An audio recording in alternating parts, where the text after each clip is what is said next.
Pada pukul 2.47 waktu setempat, 4 pesawat pembom siluman B-2 Spirit dengan kode panggilan Pro-41 hingga 44 memasuki wilayah udara Iran dari 3 arah berbeda. Misi mereka adalah menghancurkan lokasi penyimpanan rudal balistik Iran yang terkubur di gua-gua bawah tanah yang dalam di seluruh negeri. Pihak Iran mengira rudal mereka aman, tetapi mereka tidak tahu bahwa mereka akan segera merasakan Dorito kebebasan. Pro-41 dan 44 berada 90 mil di tenggara pangkalan rudal Tabriz Utara, dan komandan misi sedang melakukan peluncuran rudal. Kompleks yang akan mereka serang memiliki beberapa lapisan timbunan batu dan rekayasa perataan, dengan 8 pintu masuk gua dan 6 poros vertikal yang memungkinkan Iran menembak lurus ke atas, bahkan jika mereka berada di dalam gua. Perhitungannya sangat rumit, mereka harus menghitung arah angin, kecepatan, angin, dan setengah lusin variabel lainnya untuk menemukan satu titik di ruang angkasa tempat mereka perlu melepaskan muatan mereka. Dan tepat di tengah perhitungan ini, radio mereka berbunyi karena masalah. Ini Viper 1, 2 kontak dengan arah 045 menanjak melalui Angels 20, tampaknya seperti titik tumpu. 2 MiG-29 lepas landas dari pangkalan udara Tabriz yang terletak hanya sekitar 15 mil dari kompleks rudal. Pro-41 dan 44 akan segera ditutup. Awak B-2 menyerap informasi ini dalam diam. Transmisi radio dapat dideteksi, dilokalisasi secara geografis, dan dimanfaatkan. Keheningan adalah doktrin. Tetapi keheningan bukan berarti tenang. Inilah masalahnya. Sebuah B-2 dalam pertempuran dengan MiG-29 seperti seorang miliarder berjas taksido yang terjebak di gang gelap dengan kekayaan berlimpah, sama sekali tidak bersenjata, dan bertahan hidup sepenuhnya dengan harapan tidak ada yang memperhatikannya. Radar darat Iran yang mencari roh sama saja seperti mencari butiran pasir tertentu di pantai pada malam hari. Namun sebuah MiG-29 memiliki sensor pencarian dan pelacakan inframerah yang disebut IRST, dan ia tidak peduli dengan penampang radar. Pesawat itu mencari panas dari 4 mesin General Electric F118 yang mendorong pesawat seberat 150 ton melalui udara tipis yang tidak dingin.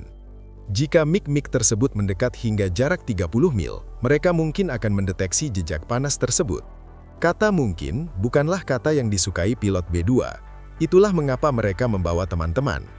2 F-22 dengan kode panggilan Viper 1 dan Viper 2 melaju dengan kekuatan militer dan berbelok ke arah kontak. Radar APG-77 Viper 1 mengunci kedua MiG dari jarak 60 mil. Pada jarak tersebut, Iran tidak melihat apapun di radar Zukme mereka yang secara khusus dikirim oleh Rusia tahun lalu untuk tujuan ini. Di dalam Pro-41 dan 44, komandan misi mengamati pengawal yang menjauh di tampilan taktis. 2 segitiga bergerak ke timur laut, sementara 2 segitiga merah naik ke tenggara. Geometri yang tidak dapat mereka kendalikan. Yang dapat mereka kendalikan adalah serangan bom. Dan saat ini, garis waktu menunjukkan 70 mil untuk pelepasan bom. Dalam 12 menit, mereka perlu menyingkirkan MiG-MiG itu sebelum mereka sampai di sana, karena pintu bom bay yang terbuka melipat gandakan penampang radar B-2 hingga 100 kali lipat. Pada jarak 12 mil, radar Iran manapun yang berada di udara maupun di darat yang kebetulan mengarah ke arah yang tepat akan mendapatkan hadiah Natal lebih awal. Para komandan misi terus bekerja, koordinat bukaan dikonfirmasi, urutan pintu masuk terowongan terkunci. Mereka tidak mampu melihat ke atas. Di luar, F-22 semakin mendekat. Pada jarak 50 mil, Viper 1 sengaja mengaktifkan diri. Ia ingin MiG tahu bahwa ada seseorang di sini. Penerima peringatan radar menyala di kedua kokpit Iran. 2 penguncian terpisah.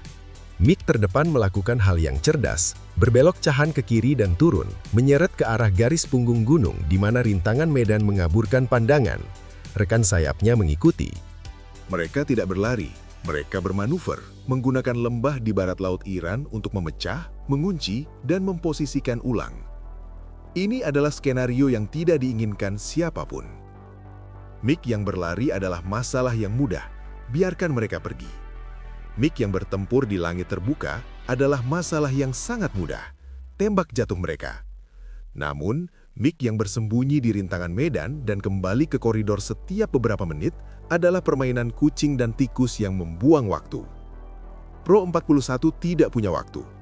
Jumlah Viper 1 hilang. Arah penyamaran medan terakhir 030.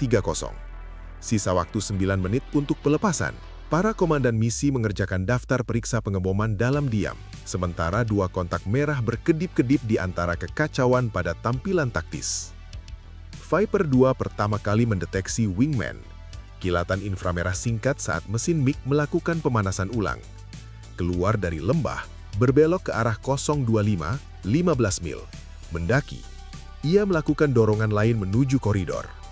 Kontak Viper 2, titik tumpu tunggal timur laut, mendaki melalui Angels 15. Terlibat. Pilot Raptor berputar dan melepaskan tembakan. Rudal Amram meluncur dari rel, berakselerasi hingga Mach 4, pencari terkunci. Pada jarak 15 mil, ini seharusnya formalitas.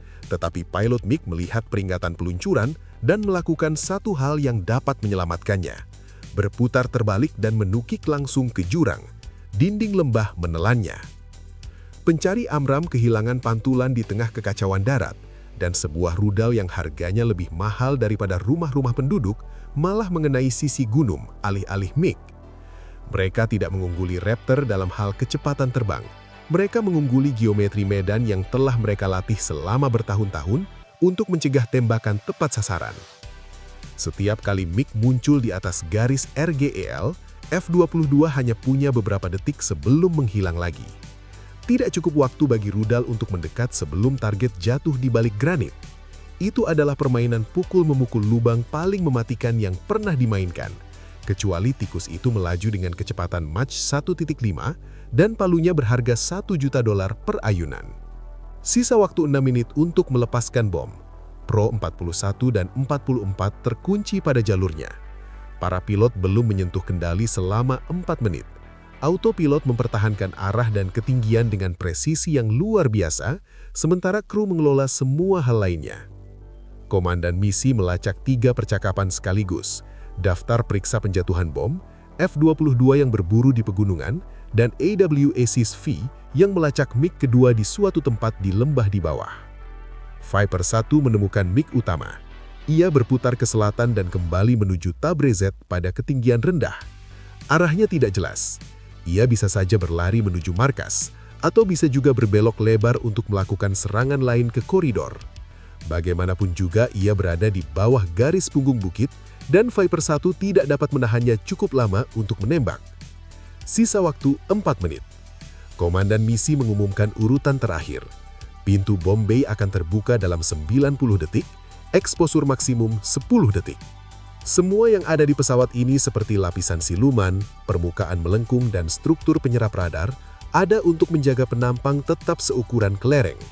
Namun, pintu yang terbuka mengubah kelereng itu menjadi lumbung. Viper 2 menukik ke atas, lalu turun kembali ke medan. Rekan terbangnya menghentikan dorongan kedua, menukik kembali ke lembah. Viper 2 melacak pancaran inframerah yang memudar di balik garis punggung bukit. Dia masih di sana. Begitu juga pemimpinnya. 2 MiG bermain petak umpet di pegunungan yang mereka kenal lebih baik daripada siapapun. Terlalu cepat untuk diabaikan, terlalu dalam di tengah kekacauan untuk dihabisi. Sisa waktu 2 menit.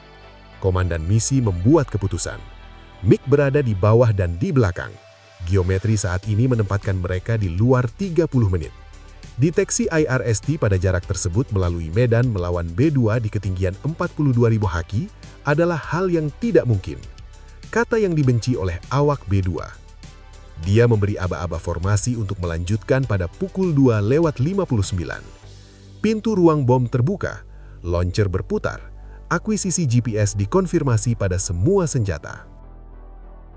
Di suatu tempat di pegunungan di bawah, 2 pilot MiG-29 masih mencari target yang tidak dapat mereka lihat. Mereka tidak akan pernah menemukannya.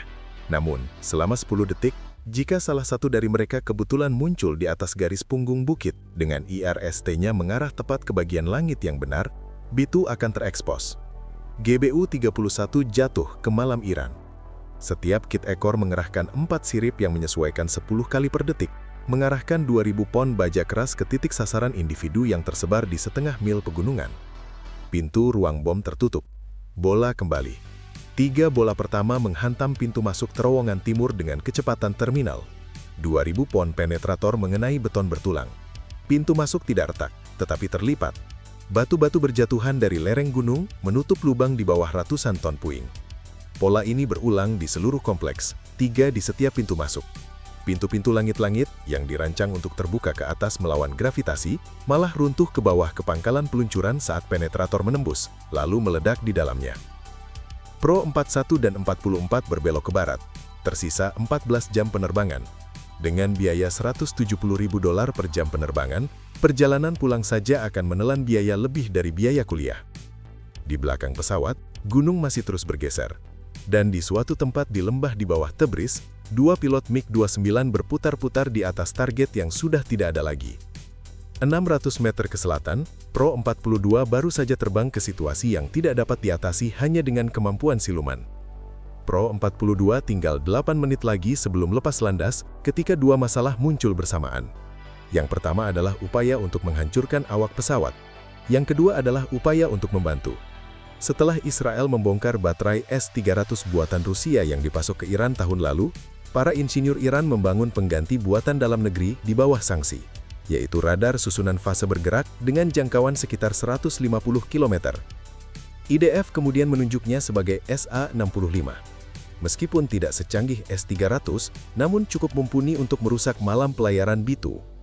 Baterai ini telah bersembunyi di pegunungan selatan Isfahan selama 3 jam, menunggu target yang sepadan dengan resikonya. Pada pukul 3.11, radarnya mengunci Pro 42. Komandan misi telah mengambil keputusan. Dia akan menembak. Pesawat Gromler yang mengawal Pro 42 langsung menangkap emisi tersebut.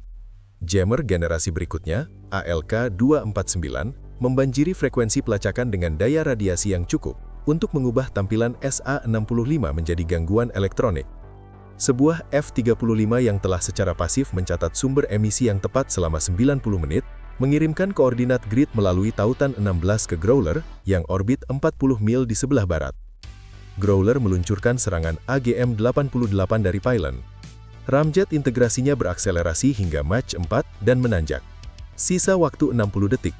Itulah waktu yang dibutuhkan baterai SA-65 untuk bertahan hidup. Namun, 60 detik juga merupakan waktu yang dibutuhkan rudal untuk mencapai solusi penembakan terhadap target pada ketinggian Pro 42. Perlombaan telah dimulai. Harm melawan Sam, dan B-2 adalah garis akhir bagi keduanya. Tersisa 7 menit untuk melepaskan bom. Komandan misi sedang mengerjakan 16 titik sasaran di 2 kompleks gua di barat daya dan barat laut Isfahan. 3 bom per pintu masuk terowongan. Perhitungannya sama seperti pada Breeze, dikurangi lubang di langit-langit. Seharusnya lebih sederhana. Namun, seharusnya di sini adalah istilah relatif. Saat itulah suara pengendali kekacauan memotong frekuensi dengan nada yang tidak seharusnya ada dalam panggilan dekonflik rutin. Pro 42, siaga. Koridor konflik wilayah udara 2. Beberapa pesawat kawan melintas garis koordinasi.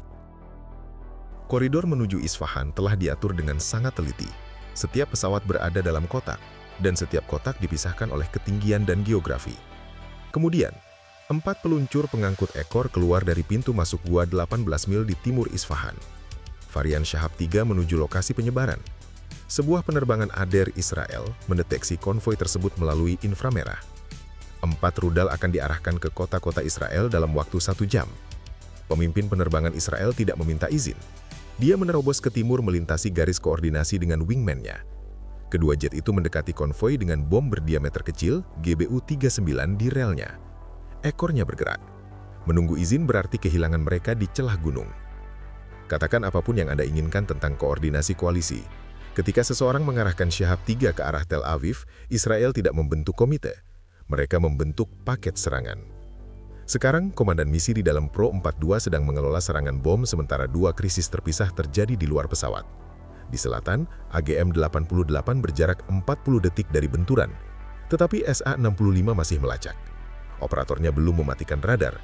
Entah mereka tidak tahu bahaya akan datang atau mereka telah memutuskan bahwa tembakan ke B-2 sepadan dengan konsekuensi yang akan mereka hadapi. Growler memompa daya pengacakan ke frekuensi pelacakan, menurunkan solusi rudal, memberi waktu beberapa detik. Namun, pengacakan menurunkan bukan menjamin. Jika SA-65 mendapatkan pelacakan yang cukup bersih melalui kebisingan untuk diluncurkan sebelum bahaya tiba, sebuah rudal permukaan ke udara akan mengudara dengan nama Pro 42 tertera di atasnya.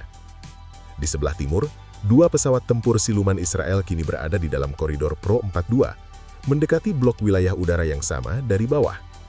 Pesawat-pesawat ini tidak dapat saling melihat di radar, karena memang itulah tujuan desainnya. 3 jet tak terlihat yang mendekati area langit yang sama adalah analogi penerbangan militer dari 3 orang berlari di tempat parkir dengan mata tertutup. Pro-42 berada di ketinggian 42.000 kaki menuju timur, sedangkan pesawat-pesawat tempur lainnya berada di ketinggian 25.000 kaki menanjak ke tenggara. Pemisahan vertikal nyata, tetapi semakin mengecil. Tersisa 5 menit untuk pelepasan rudal. Komandan misi memiliki 16 bom yang diprogram ke 16 titik sasaran, dan dia dapat merasakan kedua masalah tersebut menekan dari sisi yang berlawanan. Serangan di Aludet menyerang titik dekonflik terlebih dahulu. Dia mendorong titik pelepasan Pro-42 3 mil ke utara untuk membuka pemisahan lateral dari jet-jet Israel. Itu berarti memprogram ulang koordinat GPS pada 16 senjata sambil mendekati target dengan kecepatan 8 mil per menit. Komandan misi sudah bergerak. Jari-jarinya menelusuri layar penargetan, memperbaharui titik bidik satu persatu. Dia telah melakukan ini dalam simulasi hampir 100 kali. Namun tidak pernah saat baterai pasir secara aktif mencoba menembak pesawatnya. Status Venom pada SA-65, kata pemimpin penerbangan F-35. Serangan akan terjadi dalam 20 detik. SA-65 masih memancarkan sinyal, masih melacak. Gangguan sinyal menahan solusi rudalnya di bawah ambang batas peluncuran. Mungkin. Tidak ada seorang pun di frekuensi ini yang ingin mengeluarkan B-2 untuk kemungkinan. Tersisa 3 menit untuk melepaskan rudal. Pesawat-pesawat Israel mencapai konvoi. Jet utama datang dan menjatuhkan GBU-39 di ekor pertama. 250 pounds, sayap berbentuk berlian, dipandu GPS. Rudal itu meluncur sejauh 60 meter dan mengenai sasis truk. Tangki propelan Shahab 3 pecah. Bola api sekunder memburamkan inframerah selama 2 detik penuh. Wingman sudah membidik truk kedua di selatan Isfahan. Serangan tiba.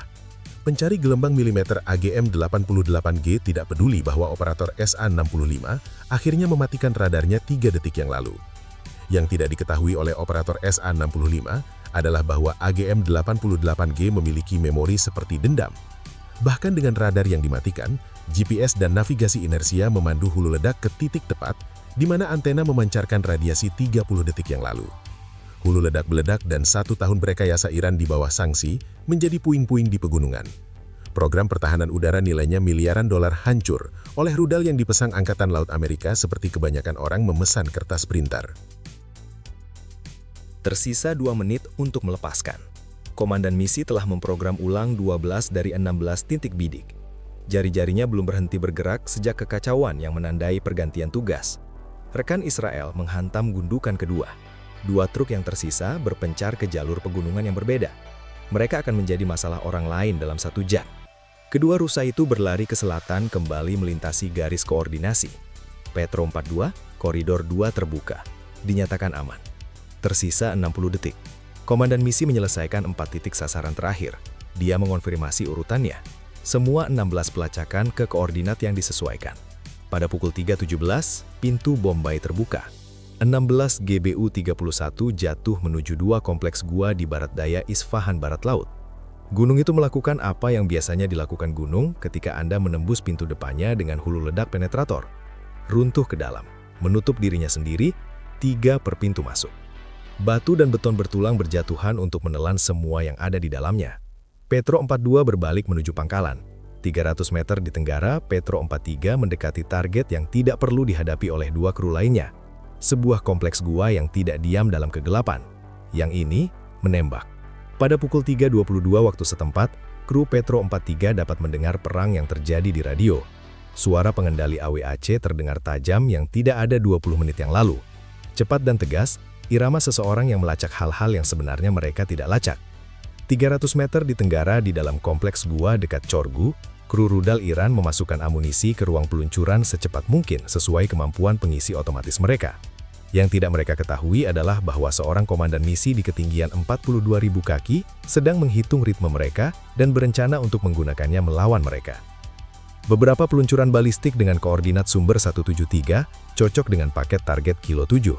Kilo 7 adalah target Petro 43, sebuah kompleks gua rudal di pegunungan dekat Chorgu, dan secara aktif menembakkan rudal balistik yang melesat keluar dari lubang di atas kepala dengan lintasan yang diarahkan ke instalasi koalisi di seberang teluk.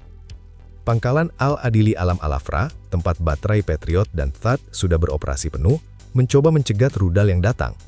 Fasilitas ini sedang dalam pertempuran saat ini, menembakkan rudal ke lintasan lebih cepat daripada yang dapat diserap oleh persediaan pencegat koalisi. Setiap menit fasilitas ini tetap beroperasi berarti satu rudal lagi melesat di atas teluk. Awak pesawat tidak perlu diberi pengarahan tentang apa artinya itu. Mereka perlu menutup gua ini. Dengan 16 GBU-31, muatan yang sama dengan 2 pesawat lainnya, tetapi prioritas penargetannya berbalik sepenuhnya. Dia memperhatikan umpan AWAC, peluncuran lain dari Aperture 1. Jam mulai berhitung. Tandai Aperture 1. Tersisa 4 menit. Petro 43 berjarak 11 menit dari titik pelepasan pada arah dan ketinggian saat ini. Dia tidak dapat memanfaatkan kesempatan ini, jadi dia merencanakan untuk kesempatan berikutnya. Rudal lain akan ditembakkan dari Aperture itu dalam waktu sekitar 8 menit.